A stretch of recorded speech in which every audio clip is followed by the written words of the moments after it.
Nasa mall kami. At tapos na namin kumain, mag-asawa sa Manam. Yung dalawa kong anak na babae. Hindi ko alam saan kumain. Sabi sa raming nagi, wala naman sila doon. Waiting lang kami. Kung anong oras sila matatapos para makapagkape na din. Nasa Coffee Bean pala kami.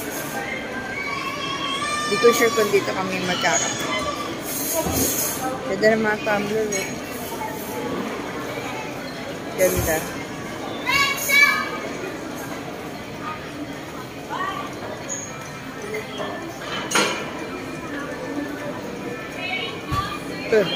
Si Abby nag-CR eh.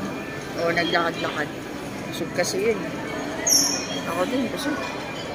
Kumain muna ako sa house bago pumunta dito. Kaya nagpansit bihon lang ako. And bangus. Bangus belly.